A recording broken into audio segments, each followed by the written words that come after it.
Daily. Taste the Daily. Erode மாவட்டம் காஞ்சி கோயில் அருகே கோயிலின் உண்டியலில் இருந்த 10,000 ரூபாயை மர்ம நபர்கள் திருடிச் சென்ற சம்பவம் அதிர்ச்சியை ஏற்படுத்தியுள்ளது. பெத்தாம்பாளையம் மகாகாளியம்மன் கோயிலின் பூட்டை உடைத்து உள்ளே நுழைந்த மர்ம நபர்கள் சிசிடிவி கேமராக்களின் ஒயர்களை சேதப்படுத்தி உண்டியலை எடுத்துச் சென்றுள்ளனர். இதனையடுத்து உண்டியலை உடைத்து அதிலிருந்து 10,000 ரூபாயை திருடிச் சென்ற கொள்ளையர்கள் உண்டியலை அருகிலுள்ள சோளக்காட்டில் விட்டுவிட்டு சென்றதாக தெரியவருகிறது. ஸ்டாலின் ஆட்சியில் துணிகரத்துடன் கொள்ளை சம்பவங்கள் நடைபெறும் சூழல் உருவாகியுள்ளது. திண்டுக்கல் அருகே குளத்தில் மண் கொள்ளையில் ஈடுபட்டவர்களை பிடிக்காமல் திமுக அரசின் ஏவல் துறை மெத்தன போக்குடன் செயல்படுவதாக குற்றச்சாட்டு எழுந்துள்ளது. திண்டுக்கல் திருச்சி தேசிய நெடுஞ்சாலையில் நடைபெற்ற சோதனையின் போது விவசாயத்திற்கு வண்டல் மண் எடுப்பதாக பர்மிட் வாங்கி குளத்தில் மண் கொள்ளையில் ஈடுபட்ட பதிவு எண் கொண்ட ஒரு டிராக்டர், பதிவு எண் இல்லாத ஒரு டிராக்டர் என 2 டிராக்டர்கள் சிக்கின. இது தொடர்பான விசாரணையில் டிராக்டர் ஓட்டுநர்கள் தப்பி ஓடியதை அடுத்து அவர்கள் தேடப்பட்டு வருகின்றனர். இந்நிலையில் ஸ்டாலின் ஆட்சியில் கனிம வளங்கள், மணல் கொள்ளைகள் சர்வசாதாரணமாக அரங்கேறுவதாக பொதுமக்கள் விமர்சிக்கின்றனர். புதுச்சேரியில் செல்போன் செயலி மூலம் கடன் பெற்றவரின் புகைப்படத்தை மார்பிங் செய்து பணம் பறித்த வழக்கில் முக்கிய குற்றவாளி ஒருவர் சிக்கினார். புதுச்சேரியைச் சேர்ந்த இளையரசன் என்பவர் ஃபிங்கர் என்ற கடன் செயலியை பதிவிறக்கம் செய்து 6 லட்சம் ரூபாய் கடனாக பெற்றுள்ளார். பின்னர் கடனை வட்டியுடன் திருப்பி செலுத்தியுள்ளார்.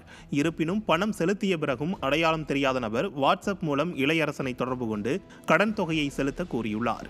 இதனை இளையரசன் பொருட்படுத்தாததால் அந்த நபர் இளையரசனின் புகைப்படத்தை ஆபாசமாக மார்பிங் செய்து மிரட்டி இளையரசனிடம் 63,089 ரூபாய் பணத்தை மோசடியாக வாங்கியுள்ளார். இந்நிலையில் இது குறித்து இளையரசன் அளித்த புகாரின் பேரில் மோசடியில் ஈடுபட்ட முக்கிய குற்றவாளி அசாமுதீன் என்பவர் சிக்கினார். கள்ளக்குறிச்சி மாவட்டம் உளுந்தூர்பேட்டை அருகே வீட்டில் தனியாக இருந்த மூதாட்டியை கட்டி போட்டு 9 சவரன் தங்கச் செயினை மர்ம நபர்கள் பறித்துச் சென்றனர். உளுந்தூர்பேட்டை அருகே ஷேக் உசேன் பேட்டையில் வசித்து வரும் 72 வயதான ரமீஜா பி என்பவர் இன்று வெள்ளிக்கிழமை என்பதால் தொழுகைக்காக வீட்டிற்கு வெளியே கை கால்களை கழுவிவிட்டு மீண்டும் வீட்டிற்குள் சென்றுள்ளார். அப்போது அவரை பின்தொடர்ந்து சென்ற 2 மர்ம நபர்கள் அவரது வாயை துணியால் அடைத்து கை கால்களை கட்டி போட்டு அவர் அணிந்திருந்த 9 சவரன் மதிப்புள்ள செயினை பறித்துக் கொண்டு தப்பியுள்ளனர். விடியா ஸ்டாலின் அரசு காவல்துறையின் செயலற்ற தன்மையால் மூதாட்டிகளுக்கு பாதுகாப்பில்லாத நிலை உருவாகியுள்ளது.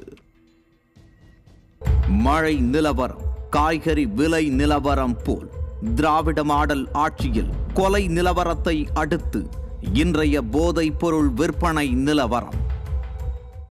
வேலூர் மாவட்டம் காட்பாடி ரயில் நிலையத்திற்கு வந்த ரயிலில் 8 கிலோ அளவிலான கஞ்சா சிக்கியது. திபுர்கார் கன்னியாகுமரி ரயிலில் நடத்தப்பட்ட சோதனையில் கேட்பாரற்று கிடந்த பையில் இருந்த 8 கிலோ கஞ்சா கைப்பற்றப்பட்டது.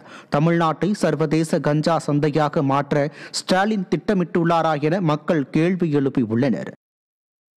காஞ்சிபுரம் மாவட்டம் உத்தரமேரூர் பகுதியில் கடையில் போதைப் பொருட்களை சட்டவிரோதமாக பதுக்கி வைத்திருந்த வடமாநிலத்தைச் சேர்ந்த நபர் சிக்கினார். உத்தரமேரூர் பகுதியில் வடமாநிலத்தைச் சேர்ந்த ராம்கோபால், டியோரா மற்றும் கன்கிராம் ஆகிய இருவரும் கடை வைத்து நடத்தி வருகின்றனர். இந்நிலையில் இவர்களது இருவரின் கடைகளிலும் தடை செய்யப்பட்ட ஹான்ஸ் மற்றும் கூல்லி போதைப் பொருட்கள் இருந்தது தெரியவந்தது. இதையடுத்து கடை உரிமையாளர்கள் 2 பேரும் பிடிபட்ட நிலையில் கடைகளிலிருந்து 13 கிலோ போதைப் பொருட்கள் சிக்கியது. திறனற்ற திமுக அரசு போதைப் பொருட்களை கட்டுப்படுத்த தவறியுள்ளதால் திரும்பும் திசையெல்லாம் போதைப் பொருட்கள் விற்பனை செய்யப்படுவதாக பொதுமக்கள் குற்றம் சாட்டியுள்ளனர். கள்ளக்குறிச்சி மாவட்டம் உளுந்தூர்பேட்டை பேருந்து நிலையத்தில் 1 கிலோ 200 கிராம் கஞ்சா பொட்டலங்கள் வைத்திருந்த 2 சிக்கினர். ராமநாதபுரம் மற்றும் சிவகங்கையைச் சேர்ந்த ராம் பிரசாந்த், வினோத்குமார் ஆகிய இருவரும் உளுந்தூர்பேட்டை பேருந்து நிலையத்தில் கஞ்சாவை விற்பனை செய்ய முயன்றபோது பிடிபட்டனர். அவர்களிடமிருந்து 1 கிலோ 200 கிராம் கஞ்சா பறிமுதல் செய்யப்பட்டது.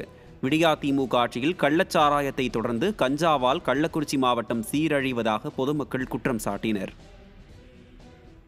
ராமநாதபுரம் மாவட்டம் தங்கச்சிமடம் அருகே இலங்கைக்கு கடத்த வீட்டில் பதுக்கி வைத்திருந்த 175 கிலோ ஏலக்காயை பறிமுதல் செய்து உரிமையாளரை தேடி வருகின்றனர். தங்கச்சிமடம் கடற்கரையில் இருந்து இலங்கைக்கு ஏலக்காய், சுக்கு உள்ளிட்ட பொருட்கள் கடத்த இருப்பதாக வந்த தகவலை அடுத்து ஐயந்தோப்பு கடற்கரை கிராமத்தில் சோதனை நடத்தப்பட்டது.